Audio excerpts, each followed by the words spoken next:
Guard کے پاس پہنچ گیا۔ گارڈ نے ٹارچ کی روشنی میں نوری کی گاڑی دیکھی اور پھر نوری کو پہچاننے کے لیے میرے چہرے پر روشنی ڈالی۔ تو اس وقت بیک وقت دو کام ہوئے۔ جو ہی گارڈ نے میرے چہرے پر ٹارچ سے روشنی ڈالی، میرے پسٹل سے گولی نکلی اور گارڈ کے ماتھے پر لگی۔ وہ وہیں ڈھیر ہو گیا۔ میں نے گاڑی لے جا کر پارکنگ میں لگا دی۔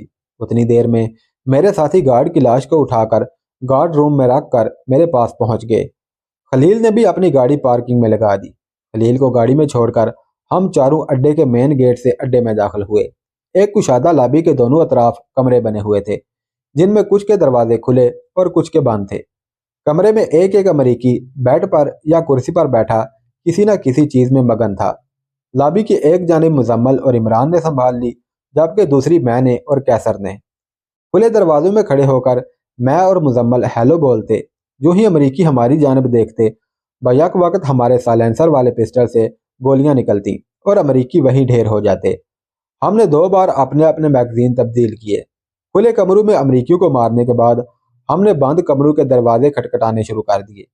جو ہی امریکی دروازہ کھولتے، ہمارے پسٹلوں سے گولیاں نکلتی اور شکار کو جہنم واصل کر دیتی۔ ہمارے نشانے اتنے پختہ ہو چکے تھے کہ ایک گولی سے دشمن کو گرا دیتے۔ یہ حقیقت ہے کہ جب ایک انسان دوسرے انسان کو مارتا ہے تو اس کی ذہنی کیفیت نارمل نہیں رہتی۔ جھجک اور احساس صرف پہلی گولی چلانے تک ہی ہوتا ہے، پھر تو ایسی جنونی کیفیت طاری ہو جاتی ہے کہ سینکڑوں انسانوں کو ختم کر کے بھی سیر نہیں ہوتی۔ میں اور میرے ساتھی کئی بار اس کیفیت سے گزر چکے تھے اور اب بھی ہماری یہی حالت تھی۔ دوران جنگ جب دشمن سامنے ہو تو پھر کون گنتی کرتا ہے کہ اس کے ہاتھوں کتنے دشمن مارے گئے؟ اس وقت بس یہی خیال ہوتا ہے کہ کوئی گولی ضائع نہ ہو۔ ہم نے جب اس گیلری میں سب کمروں میں موجود سب لوگوں کو ہلاک کر دیا تو ہم سمندر والے حصے کی جانب جانے ہی لگے تھے کہ ہمیں پیچھے سے ہینڈز اپ کی آواز سنائی دی۔ ہم نے پلٹ کر پیچھے دیکھا تو ایک امریکی گارڈ ہاتھوں میں پسٹل لیے کھڑا تھا۔ یہ غالباً گارڈ روم کا دوسرا گارڈ تھا جو خواہش ضروریات کے لیے اپنے کمرے میں گیا ہوا تھا۔ میں اور مزمل آگے تھے۔ جب ہینڈز اپ کہا گیا تو ہم نے ہاتھ اوپر کر کے اپنے پیچھے کی طرف موڑ لیے تھے۔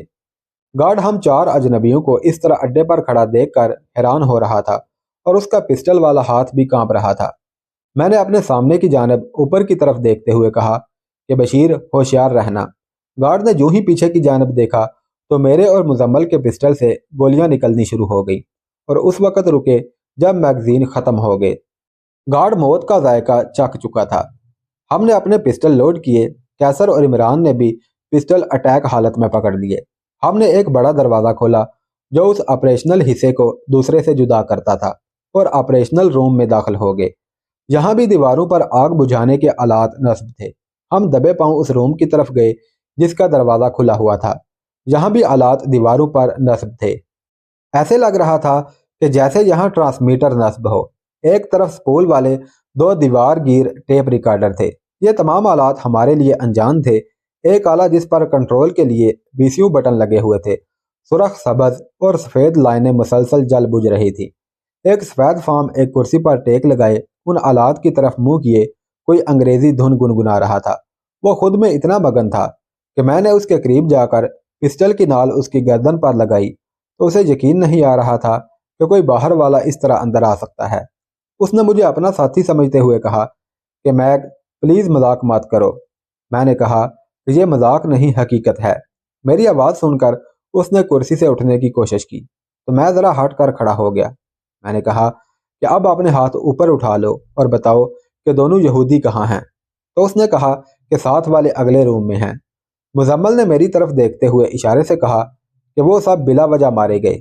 میں مزمل کے دل میں آنے والے ہمدردی کے اثرات کو سمجھ گیا اور ان کو ختم کرنے کے لیے میں امریکی کے سامنے سے ہٹ گیا اور مزمل سے کہا کہ اب یہ تمہارا شکار ہے۔ میری بات سنتے ہی مزمل کے دل سے ہمدردی کے تاثرات ختم ہو گئے۔ اس نے اپنے پسٹل سے گولیاں امریکی کے سینے میں پیوست کر دیں۔ امریکی وہیں ڈھیر ہو کر گر پڑا۔ وہاں سے نکل کر ہم ساتھ والے روم میں گئے۔ امریکی نے غلط نہیں کہا تھا۔ اس روم میں دونوں یہودی اپنی محسوس ٹوپیاں پہنے ایک ٹرانسمیٹر کے سامنے بیٹھ کر کوئی پیغام بھیج رہے تھے۔ یہ پیغام ٹیلی کوڈ میں بھیجا جا رہا تھا۔ ہمیں دیکھتے ہی انہیں احساس ہو گیا کہ ہم وہی ہیں جن کی تلاش کا کام انہوں نے نوری کو سونپا تھا اور ہم ان کے اڈے کی تمام رکاوٹیں پھلانگتے ہوئے ان کے سامنے تھے۔ انہوں نے ہمیں دیکھتے ہی اپنے ہاتھ اوپر اٹھا لیے۔ ان کا بھیجا جانے والا پیغام ادھورا ہی رہ گیا تھا۔ ہمارے پاس ان سے پوچھ گچھ کرنے کا ٹائم نہیں تھا، کیونکہ جو امریکی اڈے سے باہر گئے ہوئے تھے وہ کسی وقت بھی واپس آ سکتے تھے۔ میں نے مزمل کو اپنے قریب بلایا اور کہا کہ مشترکہ کارروائی، اس سے پہلے کہ وہ کچھ سمجھتے اور اپنی زندگی کی بھیک مانگتے، ہم دونوں کے پستولوں سے گولیاں نکلی اور وہ آدھے اپنی کرسیوں پر سے اٹھے ہوئے تھے کہ وہیں ڈھیر ہو گئے۔ میں نے ان کے ٹرانسمیٹر کو گولیاں مار کر ناکارہ کیا اور بھیجا جانے والا پیغام اور کوڈک اٹھائی اور کمرے سے باہر آ گئے۔ دوسرے کمرے میں غوطہ خوری کا مکمل لباس، سلنڈر، اسلحہ اور بہت ساری گولیاں پڑی ہوئی تھیں۔ کیسر نے یہاں بھی اپنا کام دکھانا شروع کر دیا۔ اس نے دستی بم کی پین کے ساتھ رسی باندھ کر رسی کو دروازے کے ساتھ باندھ دیا اور بم اسلحہ میں چھپا دیا۔ اسی طرح دوسرے کمروں میں بھی کیا۔ ٹرانسمیٹر روم اور دوسرے آلات والے رومز میں بھی اسی طرح ایکشن کیا۔ لابی میں بھی بم فٹ کیے، اسی طرح تمام رہائشی کمروں میں فٹ کیے۔ کیسر نے ہمیں کہا کہ آپ لوگ حلیل والی گاڑی لے جا کر سڑک پر کھڑی کر دیں، میں آتا ہوں۔ میں لابی کے اینڈ پر مین گیٹ والی دیوار کے ساتھ کھڑا ہو گیا اور عمران اور مزمل گاڑی کے پاس چلے گئے۔ کیسر نے بجلی کی تیزی سے پہلے دوسرے رومز کے دروازے بند کیے، ساتھ ہی زبردست دھماکے ہوئے اور اسلحہ والے روم میں اسلحے نے آگ پکڑ لی۔ اسی طرح ہم سب رہائشی کمروں کے دروازے بند کرتے ہوئے سڑک کی جانب بھاگے۔ داخلی دروازے کے پاس ایک گاڑی دیوار سے ٹکرا کر کھڑی تھی اور مزمل اپنی گاڑی کے پاس باہر کھڑا تھا۔ اب تک ہمارے لگائے گئے سب بم پھٹ چکے تھے۔ مزمل نے بتایا کہ ایک امریکی اپنی گاڑی میں باہر سے آیا تھا اور گارڈ کی لاش کے پاس رکا ہوا تھا۔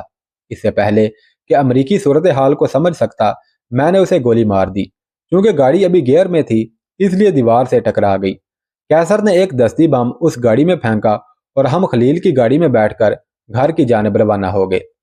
خلیل نے یہ ساری کارروائی اپنی آنکھوں سے دیکھی تھی۔ وہ بولا، آپ نے بہت اچھا کام کیا ہے۔ جب ہم امریکی اڈے کو تباہ کر کے واپس لوٹ رہے تھے تو دستی بم پھٹنے سے اڈے پر موجود اسلحہ نے بھی آگ پکڑ لی تھی، جس کی وجہ سے چھوٹے بڑے دھماکوں کی آوازیں سنائی دے رہی تھی۔ پھر اچانک ایک بہت بڑا دھماکہ ہوا جس کی شدت سے ہماری گاڑی بھی لرز گئی۔ یہ دھماکہ یقیناً اڈے پر موجود بڑے بم کا تھا، جو شاید ہم دیکھ نہ سکے ہوں گے، یا پھر اڈے پر موجود پیٹرول ٹینک کے آگ پکڑنے کی وجہ سے ہوا تھا۔ اس وقت اڈے سے تقریباً ہم 1 کلومیٹر دور آ چکے تھے۔ پورا اڈا آگ کے شعلوں کی لپیٹ میں تھا اور یہ شعلے اتنے بلند تھے کہ دور سے دکھائی دے رہے تھے اور یقیناً اڈے پر موجود ہر چیز راکھ بن گئی ہوگی۔ خلیل کو صورتحال کی سنگینی کا علم تھا، اس لیے اس نے گاڑی کی رفتار مزید بڑھا دی۔ ہم جلد از جلد اس چوراہے پر پہنچنا چاہتے تھے جہاں جا کر 3 سڑکیں مختلف اطراف کو ملتی ہیں۔ یہ چوراہا شہر کے وسط میں تھا۔ دھماکوں کی آواز یقیناً شہر میں بھی سنائی دے رہی ہوگی اور بلند اٹھتے شعلے بھی لوگوں نے دیکھے ہوں گے۔ تبھی لوگوں کی کچھ تعداد سڑک پر نکل کر اس جانب دیکھ رہی تھی۔ سڑک پر کھڑے لوگوں کے چہروں کو ہم نے سڑک پر لگی لائٹس کی روشنی میں دیکھا تو صاف لگ رہا تھا کہ انہیں اڈے کی تباہی سے خوشی محسوس ہو رہی ہے۔ ہم گھر پہنچے تو اسد ہمارے انتظار میں گھر کے لان میں ٹہل رہا تھا۔ وہ ہمیں ساتھ لے کر ڈرائنگ روم میں گیا۔ وہاں ماہا اور جیسیو بے چینی سے ہمارے منتظر تھے۔ دونوں نے جب ہمیں صحیح سلامت دیکھا تو ان کے چہروں پر اطمینان نظر آیا۔ ماہا نے دیکھتے ہی کہا کہ آپ چاروں بحریت واپس آ گئے ہیں، ہمارے لیے یہی خوشی کی بات ہے۔ اور ہاں، اپنے مشن کی کامیابی کے متعلق بھی کچھ نہ بتائیے گا، کیونکہ ہم نے آپ کی مشن میں کامیابی بلند ہوتے شعلوں سے دیکھ لی ہے اور ہمیں معلوم ہو گیا ہے کہ آپ اپنے مشن سے کامیاب لوٹے ہیں۔ اسد بڑی بےتابی سے ماہا اور جیسیو کے خاموش ہونے کا ویٹ کر رہا تھا۔ سب کچھ جاننے کے باوجود وہ اپنی قومی روایت کے مطابق ہم سے مشن میں پیش آنے والے واقعات کو سننا چاہتا تھا۔ میں نے اسد سے کہا کہ پہلے کھانا لگوائیں، ہمارا بھوک سے برا حال ہو رہا ہے۔ کھانے کے بعد قہوے کا دور چلے گا جس میں ہم اپنی کارروائی کا بتائیں گے۔ کھانا لگا دیا گیا، ہم نے منہ ہاتھ دھو کر کھانا کھایا اور پھر قہوے کی کیتلیاں آ گئیں اور قہوے کا دور شروع ہو گیا۔ ڈرائنگ روم میں فرشی نشست پر بیٹھے قہوہ پینے کے دوران میں نے اپنے اڈے کی تباہی کی مختصر سی کہانی سنائی، لیکن اسد کے سوالات کا جواب دیتے دیتے 1 گھنٹے سے زیادہ وقت لگ گیا۔ میں نے اسد کو نوری کے متعلق بتایا کہ وہ امریکیوں کا وفادار اور پالتو تھا اور یہ بھی ٹیپ ریکارڈر سے ہماری گفتگو ریکارڈ کر رہا تھا۔ اس کے پاس ایک لوڈڈ پسٹل بھی تھا، تو ہم نے اسے پہلے جہنم واصل کر دیا تاکہ وہ اپنے آقاؤں کا خیر مقدم کر سکے۔ اسد ابھی اور بھی بہت سے سوال کرنا چاہتا تھا، مگر میں نے کہا کہ ہم بہت زیادہ تھک گئے ہیں اور صبح تہران کے لیے بھی نکلنا ہے، لہذا اسے شب بہار کہتے ہوئے ہم سب اپنے اپنے رومز میں چلے گئے۔ مزید میں نے خلیل کو کہا کہ وہ صبح 9 بجے گاڑیاں تہران جانے کے لیے تیار کھڑی ہوں۔ اگلی صبح 9:30 بجے ہم اسد کی میزبانی کا شکریہ ادا کرتے ہوئے تہران کے لیے روانہ ہو گئے۔ ہم کو اسد نے بڑی گرم جوشی سے الوداع کہا۔ واپسی کا سفر ہم نے بڑی تیز رفتاری سے طے کیا۔ راستے میں صرف ایک بار 15 منٹ کے لیے رکے۔ راستے میں 2 بار ایرانی پولیس نے ہمیں روکا۔ چونکہ وہ سب فارسی بولتے تھے اس لیے خلیل نے ہماری ترجمانی کے فرائض سر انجام دیے۔ ان کے پوچھے گئے سوالوں کے جواب میں خلیل نے اپنی طرف سے خاصا اضافہ کر کے انہیں مطمئن کر دیا۔ شام 7 بجے تک ہم تہران اپنے گھر پہنچ گئے۔ وہاں بھی ہمارے ساتھی اور مسز زاہدی بے چینی سے ہمارے منتظر تھے۔ مسز زاہدی نے بتایا کہ اس نے کل اور آج 4 بار اسد سے آپ لوگوں کی خیریت فون پر دریافت کی ہے۔ آج پہلے فون پر اسد نے ہمارے تہران روانگی کی اطلاع دی اور دوسرے فون پر بتایا کہ رامسر شہر میں مکمل کرفیو دن 11 بجے لگا دیا گیا اور آنے جانے والے کی بہت زیادہ تفتیش اور جانچ پڑتال کی جا رہی ہے۔ مسز زاہدی نے یہ بھی بتایا کہ اس کے مرحوم شوہر کا ایک دوست جو فوج میں میجر جنرل ہے۔ مسز زاہدی نے کہا کہ میں نے آپ لوگوں کی دونوں گاڑیوں کے نمبر میجر جنرل کو دیتے ہوئے کہا کہ میرے مرحوم شوہر کے دوست پاکستان سے گھومنے آئے ہیں اور آج صبح رامسر سے واپس آ رہے ہیں، لہذا وہ اپنے محکمے اور پولیس والوں کو کہہ دے کہ اس نمبر والی گاڑیوں کو بلا روک ٹوک تہران آنے دیا جائے۔ لہذا اس نے یہ دونوں نمبر اپنے اپلائیڈ یونٹ کے افسر کو دے دیے تھے اور انہوں نے آگے فارورڈ کر دیے۔ مسز زاہدی نے کہا کہ وہ میجر جنرل آج رات کا کھانا ہمارے ساتھ کھائے گا کیونکہ وہ آپ لوگوں سے ملنا بھی چاہتا ہے۔ اس نے فون پر بس اتنا کہا تھا کہ تمہارے مہمان ہمارے اور ہمارے ملک کے مہمان ہیں۔ آپ کے مہمانوں کی آمد کے روز ہی ہمیں پاکستان سے بریف کر دیا گیا تھا۔ مسز زاہدی نے میجر جنرل والی بات کھول کر نہیں بتائی تھی۔ ملک کے مہمان اور دوسرے روز بریف کیے جانے کے 2 مطلب نکلتے تھے۔ ایک یہ کہ ہماری سعودی عرب میں کارروائیوں کی اطلاع انہیں مل چکی تھی اور وہ ایران میں ہمیں ملک کے یعنی سرکاری مہمان بنانا چاہتا تھا، اور دوسرا مطلب یہ بھی ہو سکتا تھا کہ شہنشاہیت کے خلاف عوام میں جو نفرت پھیلی ہوئی ہے اور جو لوگ اس حکومت کے خلاف ہیں ان میں یہ جنرل بھی شامل ہو۔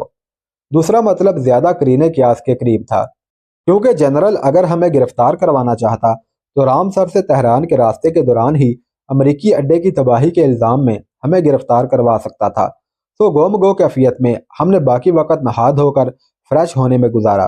ہم سب تیار ہو کر مسز زاہدی کے ڈرائنگ روم میں بیٹھ گئے۔ تھوڑی دیر بعد وردی پر تمغے سجائے جنرل کاؤسی پہنچ گیا۔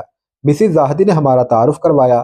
وہ ہم سے بڑے اتفاق سے ملا اور وردی میں ہونے کے باوجود پرجوش طریقے سے ہم سے معانقہ کیا۔ مسز زاہدی نے خصوصی طور پر اس کے لیے ایرانی کھانے پکائے تھے۔ کھانے کے بعد قہوے کے دور چلے۔ جنرل کاؤسی بڑے صوفے پر میرے ساتھ ہی بیٹھا ہوا تھا۔ اس نے بڑی دھیمی آواز میں میرے کان کے قریب اپنا منہ کرتے ہوئے کہا کہ رامسر میں مشن کو کامیابی سے انجام دینے پر میری طرف سے دلی مبارکباد قبول ہو۔